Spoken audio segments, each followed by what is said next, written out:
We are today down at SMC Motorhomes in Newark and just taking a look around some of the vans, and this one caught my eye. This is obviously one with very raised suspension at the moment. Presumably it is on air suspension, and I'm guessing that you can adjust the height of that suspension, but it is particularly high. This one is the 2024 model, priced at £118,979, and I'm guessing there's a sort of a, I don't know if it is an off-road style to this. It doesn't really look off-roady, but it looks like it's got this particularly high suspension if you were to want to go off-road with it. Frankia Yukon, it's on a Sprinter base as a van conversion. It's not a brand that actually I'm familiar with at all, but so it's got all the usual. There's your hookup for power, got the Truma exhaust, your water inlet there, toilet cassette, and on this side it's got a fixed panel where the door would be if you were used to having the door on this side in the UK, and because it's got the sort of continental layout on this, albeit it's a right hand drive for the UK, it has the door on this side. So down here you've got this huge step down here. Don't know what these little bits are, maybe these are for shoes or something in there. You've got obviously a nice fly screen here as well. That covers the whole length. That looks very, very solid construction to everything in this particular vehicle. Very high quality looking.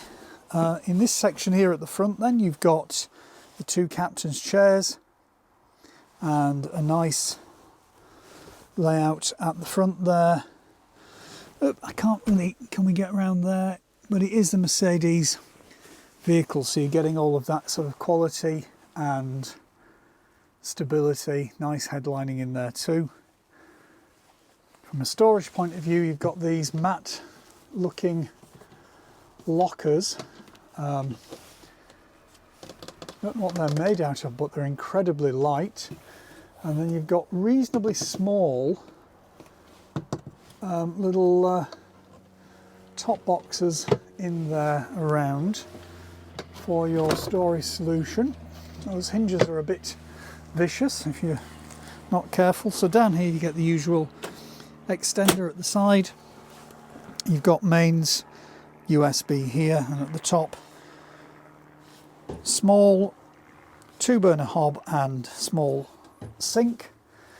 Bit of a rack there for bits and pieces. Small over shelf here, and then your controls are there for heating, water and so on, and a couple of switches there and a USB.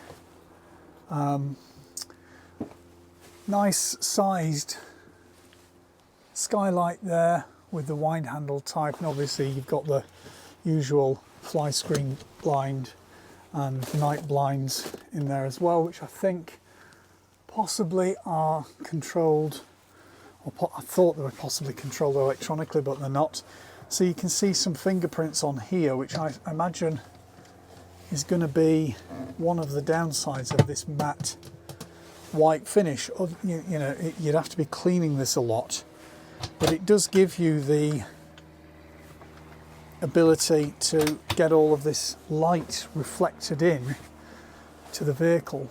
And it's nice just standing here with the breeze of coming through such a wide open door, which again is one of the benefits of having a van conversion. It's got a nice, it looks like a laminated floor at the bottom, and you've got your heating ducts there. Nice drawers down the side here. Actually that top one isn't quite as wide. Nice soft close to them, and the body of them isn't as high as you might think, but I think that's something that a lot of these manufacturers are going with now. So you've got a little cupboard, as we saw there at the top, Underneath that you've got the fridge,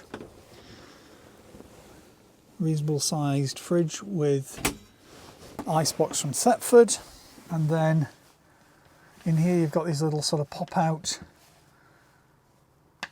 hooks which are useful to be able to store away, and inside here you've got the shower tray down there with the two, albeit small, outlets. Reasonable depth, but only just probably about an inch deep, and something going on there with some kind of barrier at the back. Not sure how that works, if that's broken or that's how it's supposed to be. Probably some sort of a bit of a mirror there.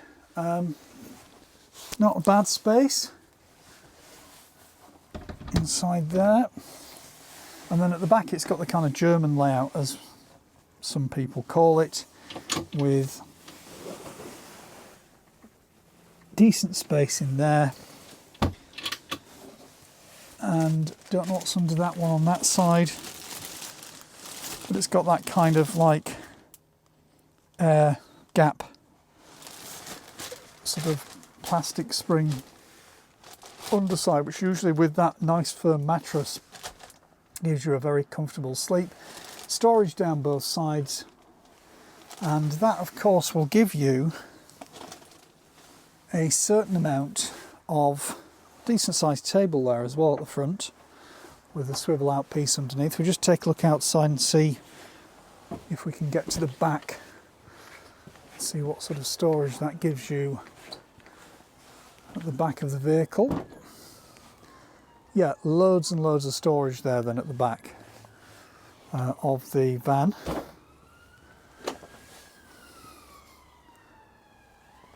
And this is where it comes in really handy, because I mean that is sort of garage size storage with your two gas canisters that can go into that locker there.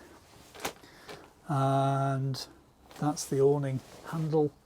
There looks to be a little pass-through door there as well if you were taking any items that were longer and you needed to pass them down through the body of the vehicle.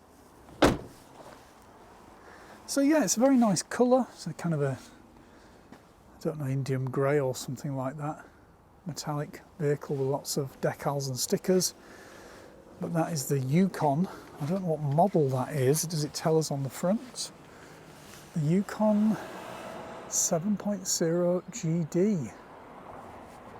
If that actually is the model, and I'm reading that right from this particular brand.